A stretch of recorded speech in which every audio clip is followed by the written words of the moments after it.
بالله من الشيطان الرجيم. بسم الله الرحمن الرحيم. إن الذين كفروا بعد إيمانهم ثم ازدادوا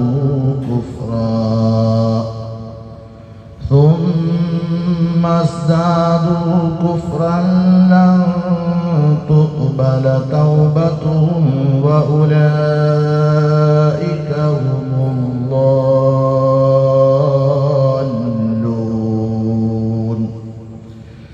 إن الذين كفروا وماتوا وهم كفار فلن يقبل من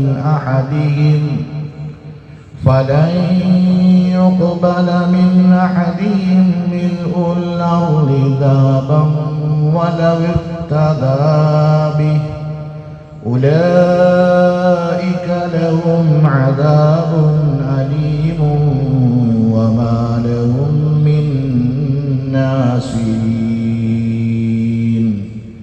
بارك الله لنا ولكم في القرآن العظيم ونفعنا وإياكم بالآيات وذكر الحكيم. അള്ളാഹു സുബ്ഹാനഹു വ തആല നമ്മുടെ യുദ്ധത്തെ കബൂൽ ചെയ്യുമാറാകട്ടെ. അള്ളാഹു നമ്മുടെ പാപങ്ങളെല്ലാം പുറത്ത് മാപ്പാക്കി തരുമാറാകട്ടെ. സൂറത്ത് ആൽ ഇംറാൻ 90-91 രണ്ടായത്താണ് നമ്മൾ പാരായണം ചെയ്ത് കേട്ടത്. ഇന്നലെ നമ്മളൊരു വിഷയം 4 ആയത്തിലൊരു വിഷയം പറഞ്ഞു. ഒന്ന് ഓർമ്മയുള്ളവരെന്ന് പറഞ്ഞേ, ആർക്കും ഓർമ്മയില്ല? പറയും. ഇന്നലെ ഉണ്ടായിരുന്നില്ല എല്ലാവരും?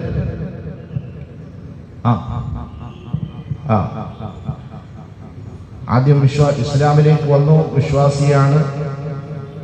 അതിനുശേഷം മുർത്തത്തായി ഇസ്ലാമിൽ നിന്ന് പുറത്തുപോയി.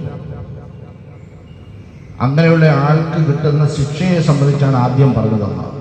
അള്ളാഹുവിന്റെ ശാപം, മലക്കളുടെ ശാപം, സർവ്വ മുഅ്മിനീങ്ങളുടെ ശാപം, പോരാത്തതിന് നാളെ ആഖിറത്തിൽ അള്ളാഹുവിന്റെ കഠിനമായ ശിക്ഷയും. എന്നിട്ട് അള്ളാഹു സുബ്ഹാനഹു വ തആല പറഞ്ഞു, അവര് തൗബ ചെയ്ത് തിരിച്ചു വരികയാണെങ്കിൽ അവരുടെ പശ്ചാത്താപം അള്ളാഹു സ്വീകരിക്കുകയും അവർക്ക് അള്ളാഹു കരുണ ചെയ്യുകയും ചെയ്യും. ആ 4 ആയത്തിറങ്ങിയത് ഒരു സഹാബിയുടെ വിഷയത്തിലാണ്. ആ സഹാബിയുടെ പേരെന്താണ് പറയുന്നത്? നമ്മൾ ഹാരിസ് റളിയല്ലാഹു അൻഹു. ആ സഹാബിയുടെ വിഷയത്തിലാണ് ആ ആയത്തുകൾ ഇറങ്ങിയത്. ഇതിന്റെ അടുത്തത് കുറച്ചുകൂടി കടുപ്പമുള്ളൊരു ഇതാണ്. 2 ആയത്തിലാണ് അല്ലാഹു സുബ്ഹാനഹു വ തആല പറഞ്ഞത്. അതെങ്ങനെയുള്ളവരാണ്? ഇന്നല്ലദീന കഫറു ബഅദ ഈമാനിഹിം. അല്ലാഹു സുബ്ഹാനഹു വ തആല സത്യവിശ്വാസം സ്വീകരിക്കാനുള്ള ഭാഗ്യം കൊടുത്തു. മുഅ്മിനായി, കലിമ ചൊല്ലി മുഅ്മിനായി. ഏറെ നാളുകൾ പിന്നിട്ടതിന് ശേഷം വീണ്ടും കുഫറിലേക്ക് മടങ്ങിപ്പോയി. കുഫറിലേക്ക് മടങ്ങിപ്പോവുക മാത്രമല്ല,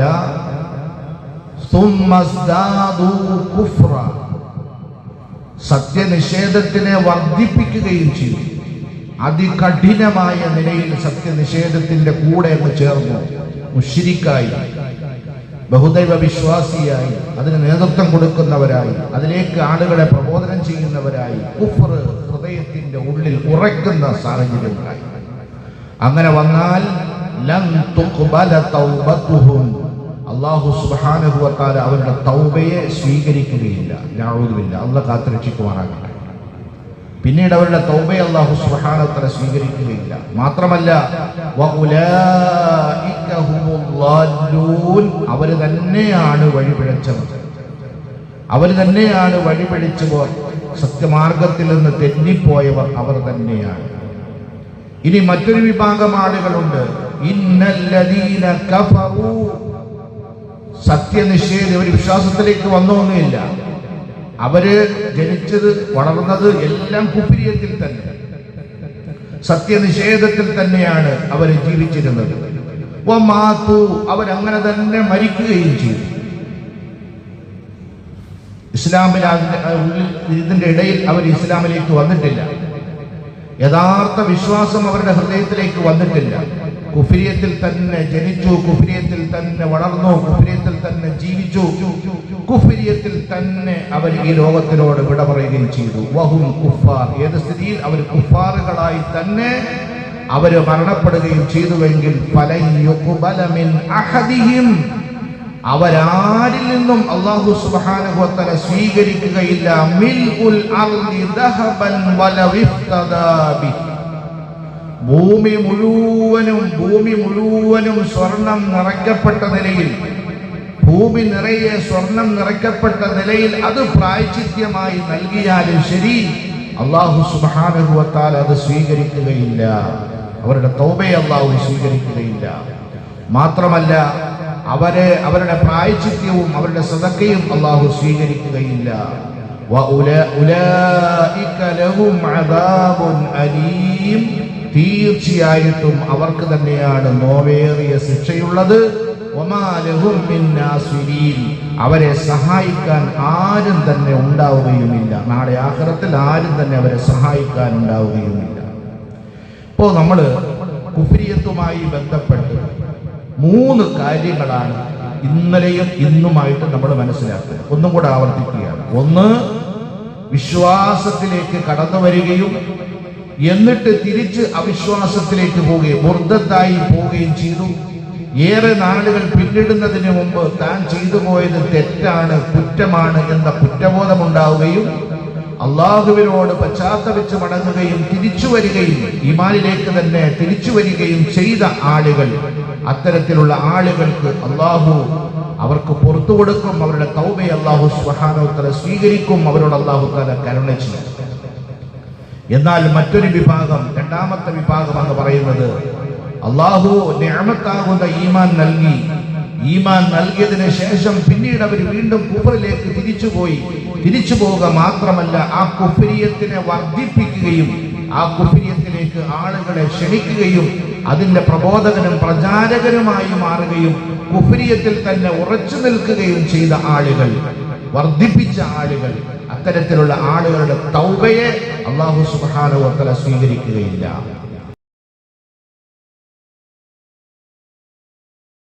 മൂന്നാമത് പറഞ്ഞ വിഭാഗം, ഒരു കാലത്തും ജീവിതത്തിന്റെ ഒരു ഘട്ടത്തിലും വിശ്വാസം അവരുടെ ഹൃദയത്തിലേക്ക് വന്നിട്ടില്ല.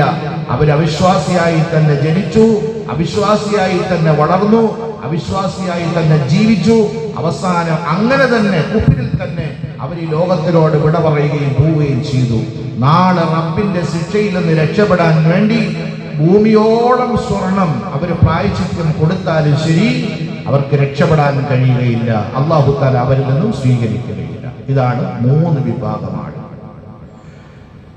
നോക്കൂ നിങ്ങൾ, മഹാനായ അനസ് റളിയല്ലാഹു തആല അൻഹു നിവേദനം ചെയ്യുന്ന ഹദീസിൽ കാണാം, നബി സല്ലല്ലാഹു അലൈഹി വസല്ലം തങ്ങൾ പറഞ്ഞു, നാളെ യുഖ്താ ബിർറജുലി മിൻ അഹ്ലിൽ ജന്ന, സ്വർഗവാസിയായ ആളുകളുടെ കൂട്ടത്തിൽ നിന്ന് ഒരു ചെറുപ്പക്കാരനെ അള്ളാഹു കൊണ്ടുവരും നാളെ ഖിയാമത്ത് നാളിൽ. എന്നിട്ട് അവനോട് ചോദിക്കുമത്രേ, യബ്ന ആദം, ആദം സന്തതി, മനുഷ്യ, കൈഫ വജത്ത മൻസിലക, നീ ഇപ്പൊ പ്രവേശിച്ചിരിക്കുന്ന വീട്, നിന്റെ താമസ സ്ഥലം എങ്ങനെയുണ്ട്, നീ എങ്ങനെയാണ്, ഏതവസ്ഥയിലാണ് എന്ന് ചോദിക്കുമ്പോ അവൻ പറയും, റബ്ബി ഖൈർ, ഞാൻ വളരെ സന്തോഷവാനാണ്, വലിയ നന്മയിലാണ് ഞാൻ ഉള്ളത്.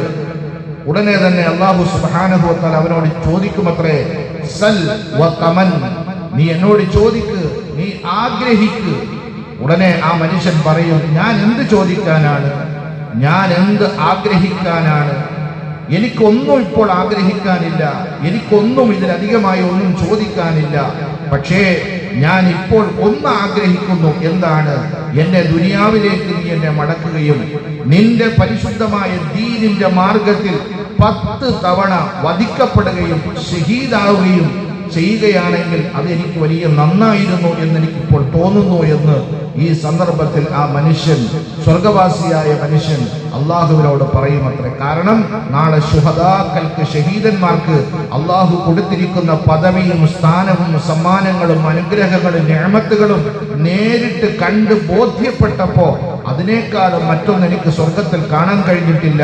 എന്നെ ദുനിയാവിലേക്കൊന്ന് മടക്കുകയാണ് എങ്കിൽ ഞാൻ അള്ളാഹുവിന്റെ ദീനിന്റെ മാർഗത്തിൽ 10 തവണ ഷഹീദാകാൻ ഞാൻ ആഗ്രഹിക്കുന്നു എന്ന് പറഞ്ഞു. ഇതേപോലെ തന്നെ അല്ലാഹു സുബ്ഹാനഹു വ തആല നരകവാസിയായ നരകത്തിൽ പ്രവേശിപ്പിക്കപ്പെട്ടതിന് ശേഷം നരകവാസിയായ ഒരാളിനോടും ഇതേപോലെ അല്ലാഹു സുബ്ഹാനഹു വ തആല ചോദിക്കും, യബ്ന ആദം കൈഫ വജദ്ത മൻസിലക, ആദം സന്തതി, മനുഷ്യ, നീ എങ്ങനെയാണ് നരകത്തിലുള്ളത്? നിന്റെ നരകത്തിന്റെ അവസ്ഥ എന്താണ്?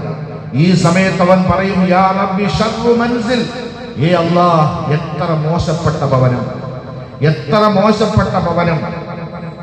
ഉടനെ അവൻ പറയും അത്രേ, ഉടനെ അവനോട് ചോദിക്കും, അതഫ്തദി മിൻ ബിലാഇൽ അർളി ദഹബ, ഈ ഭൂമി നിറയെ സ്വർണം അള്ളാഹുവിന്റെ മാർഗത്തിൽ നീ പ്രായശ്ചിത്യമായി, ഇതിൽ നിന്ന് രക്ഷപ്പെടാൻ വേണ്ടി പ്രായശ്ചിത്യമായി നൽകാൻ നീ ആഗ്രഹിക്കുന്നോ, നീ ചെയ്യുമോ എന്ന് ചോദിച്ചു. ഉടനെ അവൻ പറയും അത്രേ, തീർച്ചയായും ഞാൻ ചെയ്യും. എത്ര ത്യാഗം ചെയ്തായാലും ശരി, എത്ര ബുദ്ധിമുട്ടിയായാലും ശരി, എത്ര പ്രയാസം സഹിച്ചായാലും ശരി, ഈ നരകത്തിനേക്കാളും നല്ലത് അത് കൊടുത്തിട്ട് നരകത്തിൽ നിന്ന് രക്ഷപ്പെടലാണ്. ഉടനെ അള്ളാഹു അവനോട് മറുപടി പറയും, കദിക്ക, നീ പറഞ്ഞത് കള്ളമാണ്, പച്ചക്കള്ളമാണ്, നീ പറഞ്ഞത് പച്ചക്കള്ളമാണ്. കാരണം ദുനിയാവിൽ വെച്ച് നിന്നോട് ഏറ്റവും നിസ്സാരമായത് ഞാൻ ചോദിച്ചു, നിന്നോട് ഞാൻ ചോദിച്ചു. എന്താ നിന്നോട് ചോദിച്ചത്? ലാ ഇലാഹ ഇല്ലല്ലാഹ് എന്ന പരിശുദ്ധമായ കലിമയുടെ വചനമാണ്. മാത്രമല്ല വഅല്ലാ തുശ്രിക ബില്ലാഹ്, അല്ലാഹുവിനോട് യാതൊന്നിനെയും പങ്കു ചേർക്കരുത്, ശിർക്ക് ചെയ്യരുത് എന്നുള്ള നിസ്സാരമായ കാര്യം നിന്നോട് ഞാൻ ചോദിച്ചു. പക്ഷേ അത് നീ ചെയ്യാൻ തയ്യാറായില്ല. ആ നിസ്സാരമായ കാര്യം നീ ചെയ്തിരുന്നുവെങ്കിൽ ഇത്ര മോശപ്പെട്ടയിടത്തേക്ക് നിനക്ക് വരുമായിരുന്നില്ല എന്ന് അള്ളാഹു വായടപ്പൻ അവർ മറുപടി നൽകുന്നതാണ്. അള്ളാഹു മനസ്സിലാക്കാൻ തൗഫീഖ് നൽകി അനുഗ്രഹിക്കുമാറാകട്ടെ. അള്ളാഹു മനസ്സിലാക്കാൻ തൗഫീഖ് നൽകി അനുഗ്രഹിക്കുമാറാകട്ടെ. പ്രിയമുള്ള മുഅ്മിനീങ്ങളെ, കുഫ്രിയത്ത്, റിദ്ദത്ത്, ശിർക്ക് ഇതൊക്കെ പറയുന്നത് അള്ളാഹുവിന്റെ കോപത്തെ ക്ഷണിച്ചു വരുത്തുന്ന കാര്യങ്ങളാണ്. അള്ളാഹുവിന്റെ ശാപം കിട്ടുകയും ഇറങ്ങുകയും ചെയ്യുന്ന കാര്യങ്ങളിൽപ്പെട്ടതാണ്. അള്ളാഹു നമ്മുടെ എല്ലാവരെയും കാത്തുരക്ഷിക്കുമാറാകട്ടെ. അതുകൊണ്ട് നമ്മൾ പണിയെടുക്കേണ്ടത് നമ്മുടെ കുടുംബത്തിൽ തന്നെ, നമ്മുടെ കൂടെ കഴിയുന്ന നമ്മുടെ മക്കളായാലും നമ്മുടെ ഭാര്യയായാലും നമ്മുടെ മരുമക്കളായാലും നമ്മുടെ കൂട്ടുകുടുംബാദികളായാലും യുദ്ധത്തിലേക്ക് പോകാതെ നമ്മൾ പരിശ്രമിക്കുക എന്നുള്ളതാണ് ഏറ്റവും വലിയ ഉത്തരവാദിത്വം, ഇന്നത്തെ ഏറ്റവും വലിയ ഉത്തരവാദിത്വം. പുതുതലമുറകൾ അവരുടെ അവസ്ഥ എന്താണ്, എങ്ങനെയാണെന്ന് പറയാൻ പോലും കഴിയുകയില്ല. ഇന്ന് ആളുകൾ അറിയാൻ വയ്യാതെ തന്നെ നിസ്സാരമായ വാക്കുകളിലൂടെ മുർദ്ദത്തായി പോകുന്നു. അവരറിയാതെ തന്നെ മുർദ്ദത്തായി പോകുന്നു. റിദ്ദത്ത് എന്ന് പറയപ്പെടുന്നത് വലിയൊരു ബാബാണ്, വലിയൊരു ഫന്നാണ്. അള്ളാഹു മനസ്സിലാക്കാൻ തൗഫീഖ് നൽകി അനുഗ്രഹിക്കുമാറാകട്ടെ. അള്ളാഹു നമുക്ക് ഔദാര്യമായി നൽകിയ ഈമാൻ മരിക്കുന്ന സമയം വരെ ഒരു ചോർച്ചയും ഉണ്ടാകാതെ, ഒരു ബലഹീനതയും ഉണ്ടാകാതെ അള്ളാഹു നമ്മുടെ ഹൃദയത്തിന്റെ ഉള്ളിൽ നിലനിർത്തി തരുമാറാകട്ടെ.